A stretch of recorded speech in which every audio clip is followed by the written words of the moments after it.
मेरे किसान भाइयों बहनों, ये जो पैसा दिया जा रहा है ये आपके हक का है।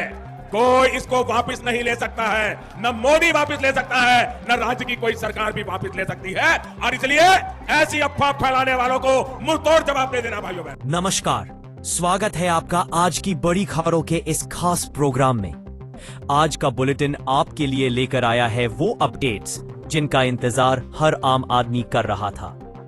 क्या आपको पता है कि अब आपके खाते में सीधा 7,500 रुपए आने वाला है? जी हां, सरकार ने एक ऐसा बड़ा कदम उठाया है जो सीधे आपकी जेब पर असर डालेगा। पर सवाल यह है कि पैसा कब तक और कैसे पहुंचेगा? क्या पेट्रोल, डीजल और एलपीजी गैस के दाम घटेंगे या फिर और महंगे होंगे?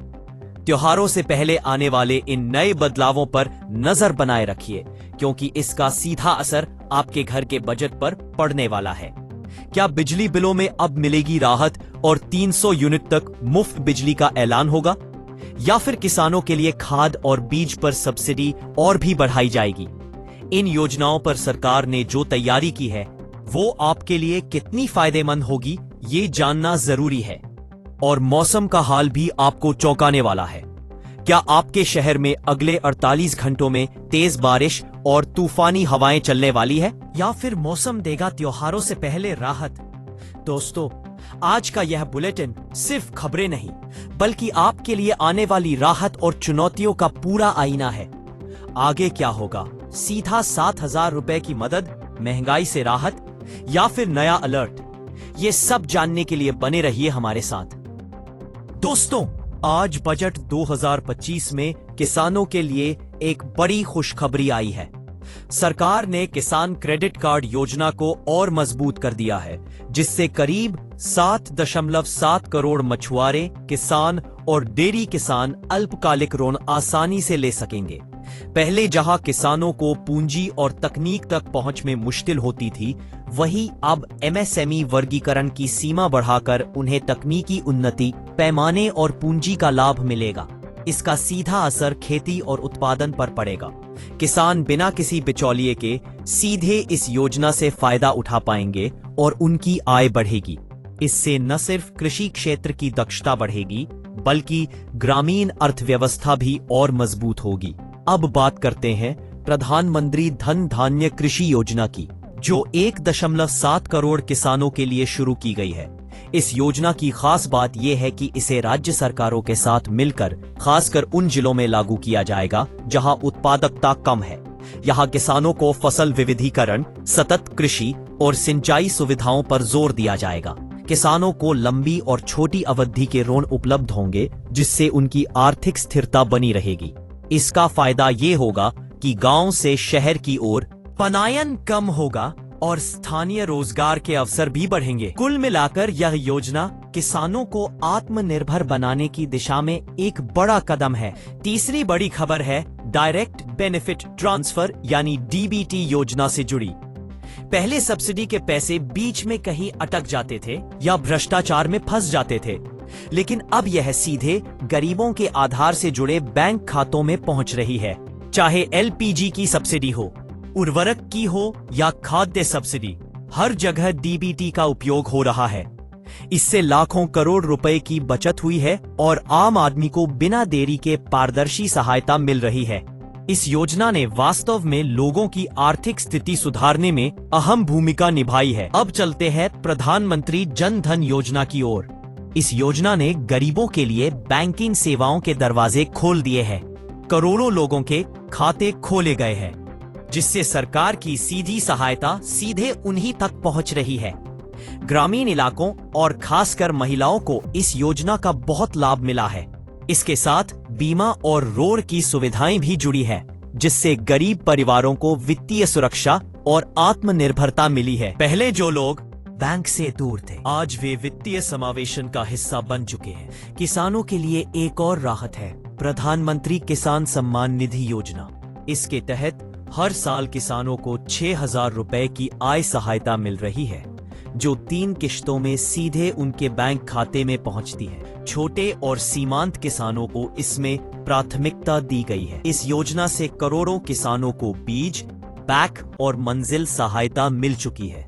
खाद और अन्य जरूरी चीजें खरीदने में मदद मिल रही है। ग्रामीण अर्थव्यवस्था पर इसका बड़ा सकारात्मक असर हुआ है और किसानों के चेहरे पर उम्मीद की नई रोशनी दिखाई दे रही है। अब जिक्र करते हैं प्रधानमंत्री फसल बीमा योजना का, जिसे 2025-26 तक बढ़ा दिया गया है। प्राकृतिक आपदाओं जैसे बाढ़, सूखा या ओलावृष्टि से अगर किसान की फसल खराब हो जाती है तो उसे वित्तीय मदद मिल सकेगी।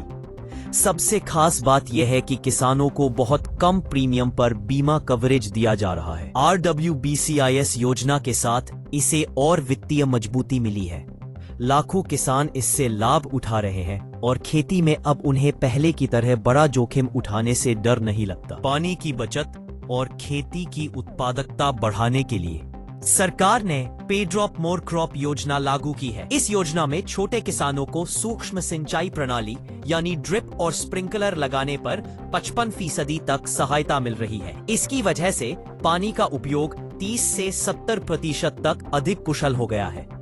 अब तक करीब 95 लाख हेक्टेयर जमीन को इस योजना के तहत कवर किया जा चुका है। किसानों की आय भी 10 से 59% तक बढ़ गई है। इससे न सिर्फ रोजगार के अवसर बन रहे हैं बल्कि सतत कृषि को भी बढ़ावा मिल रहा है। महिलाओं के लिए एक नई पहल है सुपरिचित कृषि योजना। इसमें महिलाओं को ड्रोन पायलट बनने का प्रशिक्षण दिया जा रहा है। खासकर स्वयं सहायता समूह की महिलाओं को यह सुविधा दी गई है और अब तक 15,000 महिलाएं इससे लाभान्वित हो चुकी है। ड्रोन का इस्तेमाल करके महिलाएं न सिर्फ अपनी आय बढ़ा रही हैं बल्कि स्वरोजगार के अवसर भी पा रही हैं। यह योजना महिलाओं को आर्थिक स्वतंत्रता देने और कृषि क्षेत्र में उनकी भागीदारी मजबूत करने का काम कर रही है। अब आते हैं समाज की बेटियों की ओर। बेटी बचाओ बेटी पढ़ाओ योजना ने लिंग अनुपात सुधारने और लड़कियों की शिक्षा को बढ़ावा देने में अहम भूमिका निभाई है। इस योजना के तहत सामाजिक जागरूकता अभियान चलाए जा रहे हैं ताकि लोग अपनी बेटियों को पढ़ाई के लिए स्कूल भेजें। लाखों लड़कियां इस योजना से लाभ उठा चुकी हैं। इससे महिलाओं की सुरक्षा और शिक्षा को नई दिशा मिली है और समाज में महिला सशक्तिकरण को मजबूत आधार मिला है। और अब बात करते हैं मिशन शक्ति योजना की। महिलाओं की सुरक्षा, स्वास्थ्य और सशक्तिकरण पर केंद्रित इस योजना में वन स्टॉप सेंटरों की मदद से महिलाओं को तुरंत सहायता दी जा रही है।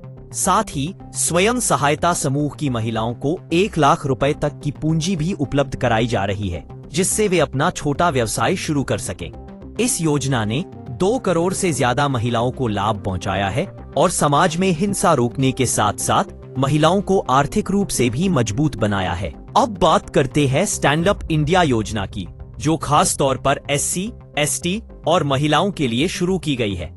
इस योजना के तहत 10 लाख से लेकर 1 करोड़ रुपए तक का ऋण उपलब्ध कराया जाता है ताकि ग्रीनफील्ड उद्यम यानी नए कारोबार की शुरुआत की जा सके। इसकी सबसे खास बात यह है कि हर बैंक शाखा में कम से कम एक महिला और एक SC या ST उद्यमी को यह सुविधा दी जाती है। इससे स्वरोजगार के अवसर तेजी से बढ़ रहे हैं और हजारों लोग अपना व्यवसाय शुरू कर चुके हैं। इस योजना ने समाज के उन वर्गों को आत्मनिर्भर बनने का मौका दिया है जिन्हें पहले अक्सर नजरअंदाज किया जाता था। अब बात करते हैं प्रधानमंत्री कौशल विकास योजना की। इस योजना का लक्ष्य 1 करोड़ यानी 10 मिलियन युवाओं को उद्योग से जुड़े प्रासंगिक कौशल सिखाना है। इसमें डिजिटल और तकनीकी प्रशिक्षण भी शामिल है, जिससे युवा सीधे नई नौकरियों से जुड़ सके। यह सिर्फ प्रशिक्षण ही नहीं बल्कि प्लेसमेंट लिंक्ड प्रोग्राम भी है, यानी सिखाने के साथ साथ नौकरी दिलाने पर भी जोर है। लाखों युवाओं को इस योजना से रोजगार मिला है और बेरोजगारी की समस्या काफी हद तक कम हुई है। यह योजना युवाओं को आत्मनिर्भर और आत्मविश्वासी बना रही है। युवाओं की स्किलिंग को एक और लेवल पर ले जाने के लिए स्किल इंडिया डिजिटल हब की शुरुआत हुई है। यहाँ पर युवाओं को मुफ्त कोर्स और अप्रेंटिसशिप मिल रही है। खास तौर पर artificial intelligence, coding, digital marketing जैसे मॉडर्न स्किल्स पर फोकस किया जा रहा है।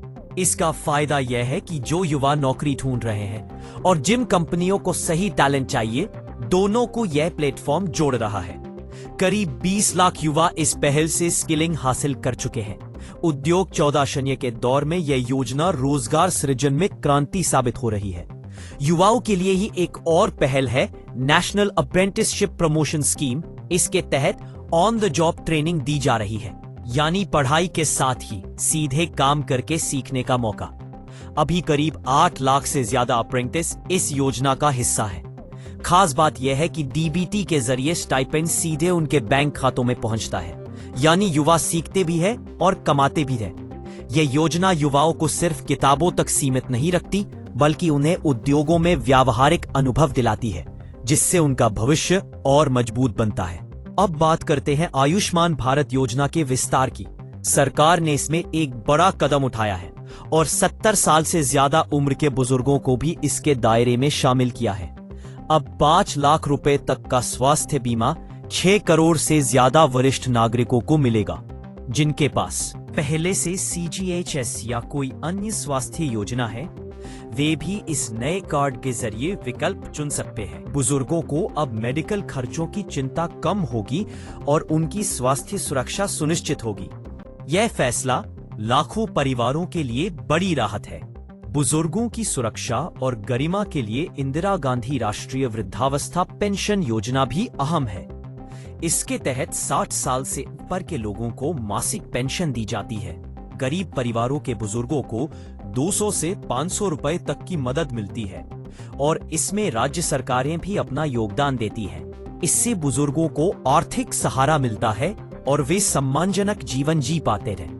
लाखों लोग पहले ही इसका लाभ उठा चुके हैं। यह योजना बुजुर्गों के लिए एक छोटे मगर स्थायी सहारे की तरह काम कर रही है। स्वास्थ्य सेवाओं की बात करें तो national programme for health care of elderly भी खास महत्व रखता है।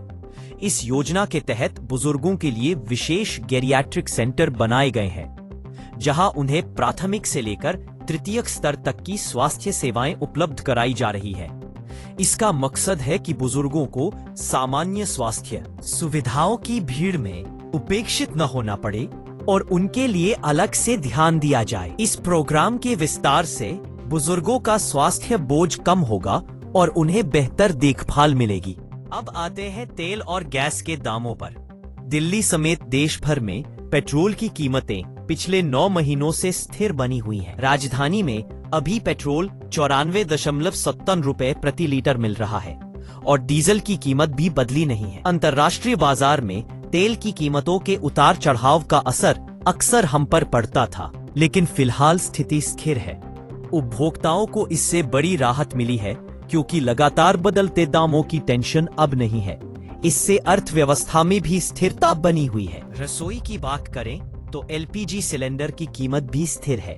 14.2 किलो वाले घरेलू सिलेंडर की कीमत 850 रुपए है और अप्रैल 2025 से इसमें कोई बदलाव नहीं हुआ है। उज्ज्वला योजना के तहत गरीब परिवारों को सब्सिडी भी मिल रही है, जिससे महिलाओं को बड़ी राहत मिली है। लगातार बदलती गैस कीमतों की परेशानी अब कम हो गई है और घरेलू बजट संभालना आसान हो गया है। यह फैसला आम परिवारों के लिए आर्थिक स्थिरता और सुविधा लेकर आया है। और अब जिक्र करते हैं सोने चांदी के भाव का।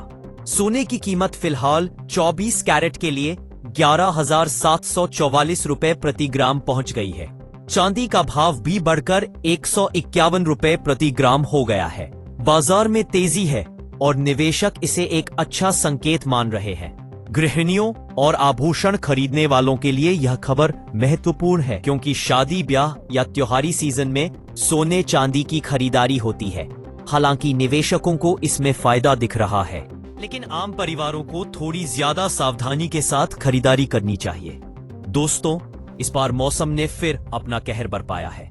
महाराष्ट्र में भारी बारिश की वजह से करीब 11,500 लोगों को सुरक्षित जगहों पर शिफ्ट करना पड़ा है। खासकर मराठवाड़ा इलाके में हालात ज्यादा खराब है। नदियों का जलस्तर बढ़ने के कारण बाढ़ का खतरा बढ़ गया है और भारतीय मौसम विभाग ने रेड अलर्ट भी जारी कर दिया है। प्रशासन और आपदा प्रबंधन की टीमें लगातार काम कर रही है ताकि लोगों को राहत मिल सके। हालांकि किसानों और स्थानीय लोगों की फसल और घरों को काफी नुकसान हुआ है, लेकिन सरकार राहत सामग्री पहुंचाने और सुरक्षित स्थानों पर लोगों को बसाने की कोशिश कर रही है। हिमाचल प्रदेश से भी दुखद खबर आई है, जहां भूस्खलन की वजह से 4 लोगों की जान चली गई। लगातार हो रही भारी बारिश ने पहाड़ों की मिट्टी को कमजोर कर दिया है, जिससे कई जगह सड़कें अवरुद्ध हो गई हैं। भारतीय मौसम विभाग ने अगले 2 दिनों के लिए रेड अलर्ट जारी किया है। सेना और राहत दल मौके पर तैनात है और बचाव कार्य तेजी से चल रहा है। इन हालातों में स्थानीय लोगों को खासा नुकसान झेलना पड़ रहा है। सरकार लोगों से अपील कर रही है कि वे अनावश्यक यात्रा न करें और सुरक्षित स्थानों पर रहें। मुंबई में भी हालात कुछ बेहतर नहीं है। भारी बारिश ने यहाँ की रफ्तार को जैसे थाम दिया है। शहर में जगह जगह जलभराव हो गया है और यातायात बुरी तरह प्रभावित है। मोनोरेल में फंसे करीब 600 लोगों को सुरक्षित बचाया गया है। हवाई अड्डों की उड़ानें भी प्रभावित हुई हैं। मौसम विभाग ने यहाँ भी रेड अलर्ट जारी किया है और सरकार पूरी तैयारी में जुटी है। हालांकि मुंबई वासी बारिश के आदी है, लेकिन इस बार हालात इतने खराब हो गए कि सामान्य जिंदगी पर गहरा असर पड़ा है। उत्तराखंड में हालात और भी चिंताजनक है। अचानक आई फ्लैश फ्लड में 5 लोगों की मौत हो गई है और करीब 50 लोग लापता बताए जा रहे हैं। कहा जा रहा है कि इसकी वजह बादल फटना हो सकता है। गंगोत्री मार्ग पूरी तरह अवरुद्ध हो गया है और राहत व बचाव कार्यों के लिए एनडीआरएफ की टीमें तैनात की गई हैं। विशेषज्ञ इस आपदा के पीछे ग्लेशियल लेक आउटबर्स्ट फ्लड यानी जीलॉफ की भी जांच कर रहे हैं। इन घटनाओं ने वहां के स्थानीय लोगों और पर्यटकों दोनों को डरा दिया है। पंजाब से भी बड़ी खबर आई है, जहां बाढ़ ने तबाही मचाई है। अब तक 37 लोगों की जान जा चुकी है और करीब 3.5 लाख लोग प्रभावित हुए हैं। स्कूल बंद कर दिए गए हैं और कई नदियां खतरे के निशान से ऊपर बह रही हैं। केंद्र सरकार की टीम हालात का जायजा ले रही है और प्रभावित इलाकों में राहत सामग्री भेजी जा रही है। हालांकि यह बाढ़ सिर्फ जीवन को ही नहीं बल्कि फसलों को भी भारी नुकसान पहुंचा रही है। लोग उम्मीद कर रहे हैं कि जल्द से जल्द पानी कम हो और वे अपनी सामान्य जिंदगी में लौट सके। अब जिक्र करते हैं सक्षम आंगनवाड़ी और पोषण 2.0 योजना का। यह योजना बच्चों और गर्भवती महिलाओं के लिए पोषण सुनिश्चित करने पर केंद्रित है। करीब 8 करोड़ लाभार्थियों को इस योजना से फायदा पहुंच रहा है। सरकार ने इसमें लागत मानदंड भी बढ़ा दिए हैं ताकि पोषण की गुणवत्ता बेहतर हो सके। खासकर उत्तर पूर्व और आकांक्षी जिलों पर इस योजना का ज्यादा फोकस है। बच्चों और माताओं को उचित पोषण देना भविष्य की पीढ़ी को स्वस्थ बनाने की दिशा में एक मजबूत कदम है। शिक्षा के क्षेत्र में सरकार ने भारतीय भाषा पुस्तक योजना शुरू की है। इस पहल के तहत स्कूलों में डिजिटल भाषा पुस्तकें उपलब्ध कराई जा रही हैं ताकि बच्चों की विषय समझ और गहरी हो सके। ये योजना न सिर्फ शिक्षा की गुणवत्ता सुधारने का काम करेगी बल्कि बच्चों को उनकी मातृभाषा में बेहतर अध्ययन का अवसर देगी। इससे छात्रों की पढ़ाई आसान होगी और उनकी सीखने की क्षमता में भी सुधार आएगा। यह कदम भारतीय भाषाओं को शिक्षा प्रणाली में मजबूत बनाने के लिए बेहद अहम है। गिग वर्कर्स और असंगठित क्षेत्र के मजदूरों के लिए भी एक बड़ी सुविधा आई है।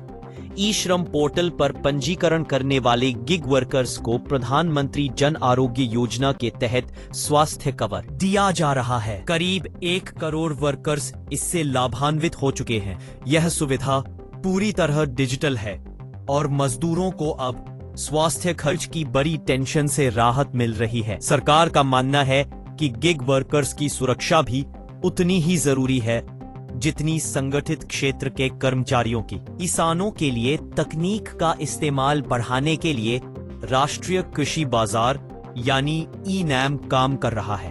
प्लेटफॉर्म देश भर की एपीएमसी मंडियों को आपस में जोड़ रहा है। इससे किसान अपने उत्पाद को सीधे देश भर के बाजार में बेच सकते हैं और उन्हें बेहतर कीमत मिल रही है। अब किसानों को बिचौलियों पर निर्भर रहने की जरूरत नहीं है। यह योजना किसानों की मार्केटिंग सुविधा को आसान बना रही है और उनकी आय में लगातार वृद्धि कर रही है। आखिर में बात करते हैं डिजिटल एग्रीकल्चर मिशन की। यह पहल खेती को स्मार्ट और तकनीकी बनाने के लिए शुरू की गई है। आर्टिफिशियल इंटेलिजेंस और इंटरनेट ऑफ थिंग्स जैसी तकनीकों से फसल प्रबंधन किया जा रहा है। उपग्रह निगरानी से किसानों को समय पर सलाह मिल रही है कि कब बुवाई करनी है, कब सिंचाई करनी है और कब फसल काटनी है। इससे खेती न सिर्फ आसान बल्कि ज्यादा उत्पादक बन रही है। यह मिशन सतत खेती को बढ़ावा देने और किसानों को भविष्य की चुनौतियों के लिए तैयार करने में मदद कर रहा है।